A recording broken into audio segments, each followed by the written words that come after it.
So here's my typed interview, and I'm just going to choose a couple key sentences.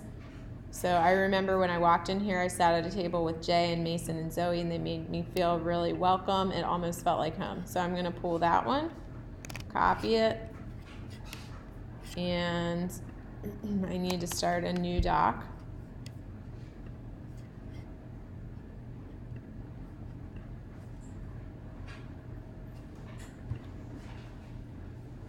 And I'm going to paste it in the new doc. All right, let's go back to the interview again. I'll find another one. I like art a lot. It's always been one of my favorite subjects. Like I said, you guys might have like really way more interesting stuff because I think the questions that you generated together yesterday were really awesome. I'm going to plan on going back to school and studying psychology. Seems like a decent quote for graduation. Let's see what else.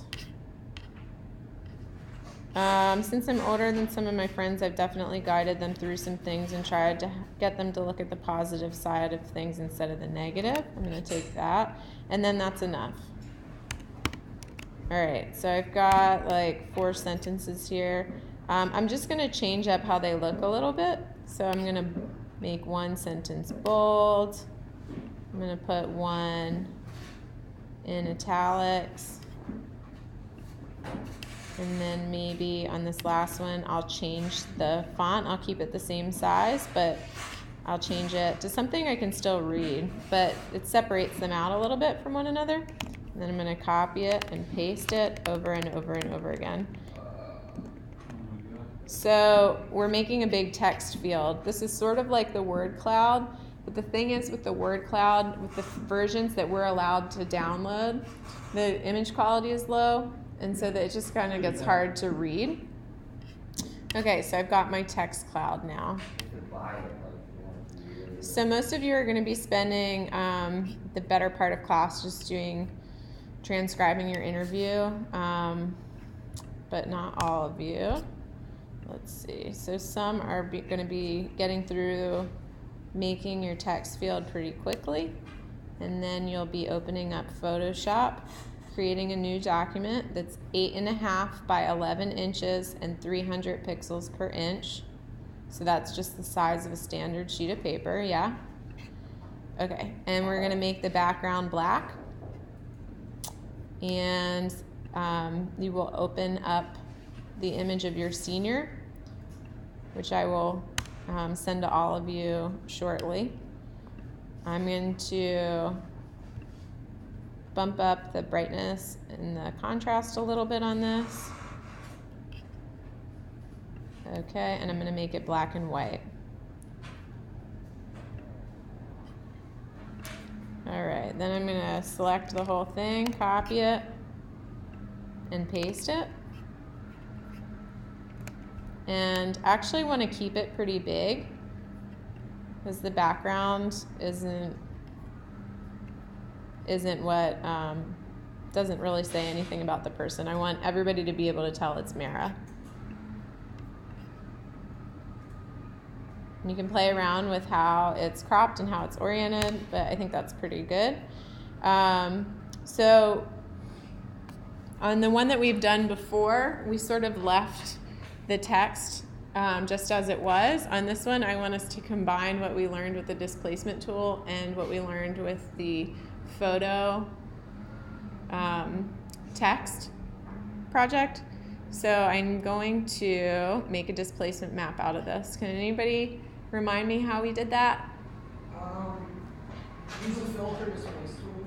We will do that, but we have to make the map first. Okay. Duplicate the layer. Cool. Thank you. I heard it from 2 people. That's awesome.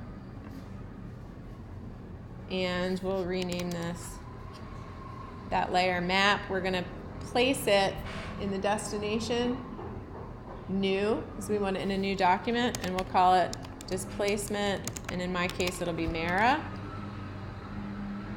Okay. so now I'm in the new file. Here's the original. Oops, I can close that actually now. That's, don't save. So here's the one I'm working on, and here's the displacement map file. Okay, what do we need to do to the map to make it a really good map? Filter, Gaussian blur. Thank you. Heard it from 2 people again. It's awesome. All right, I'm just going to do it at 2 pixels. Anything else? Linear burn, I guess. Don't do anything. Linear burn? Oh, I saved it. Okay.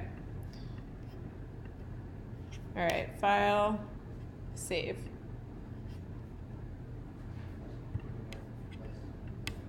All right, cool.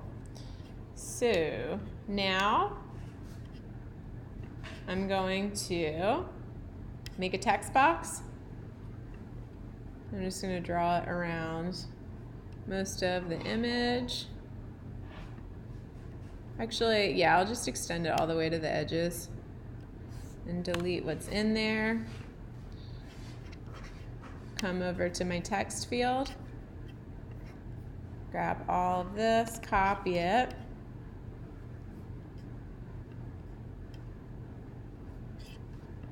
Maybe I should have copied it first.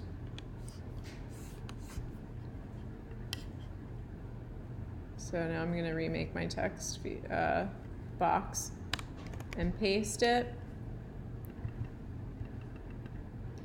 And change the text size. This is whatever I had it set to before. You go to the PET. To change the text size, you go to like Oh, here, right. It automatically changed the font, which I wasn't expecting, and I don't like that. I wish it hadn't done that. So now it's all the same font. I don't really know what to say about that.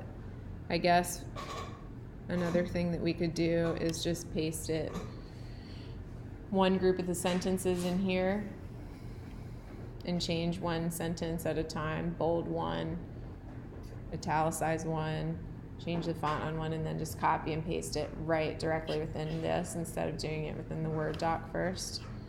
But as it is, it's all right for now for the sake of the demonstration. Let's see, what else can we do here? Type. Notation. All right, I think this will be okay for right now. There is a way, and I don't know where it is on Photoshop. I know where it is in GIMP. To make the spaces between each line smaller and smaller so that the whole text is just denser. But Kind of like this though, but this is okay. so you can actually read it. Okay. Well, we'll see. It might look like Mara and it might need more detail. Okay, cool. So, anybody else, anybody remember what we do next? Do the burn tool with like, merge the layers. Well, we only have one text layer Oh. this time, so we don't have to merge it necessarily. How can I get Mara's face to show up as a gradient within the text? Use one of the normal Gaussian, or use like a filter. We will when we use the displacement map. But I want a layer mask. Thank you, Mark. So I'm going to add a layer mask here. I'm going to turn that one off. We actually don't have to copy this. When we go to, as long as the layer mask is selected, when we go to Image, Apply Image, it's going to add to that layer mask whatever is showing up on the screen. So now you can see that Mara's face is there. And we forgot to do one thing, which is to change the text to white.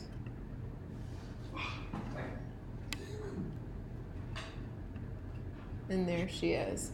So I think this will work better if I can figure out how to make the space between each line a little bit smaller. It might also work better to just make the text a little bit smaller. We'll still be able to read it if it's at like 8. Yeah, we can see her better there. Copy, paste. Okay, so this is the end goal. And I'll stop the recording now.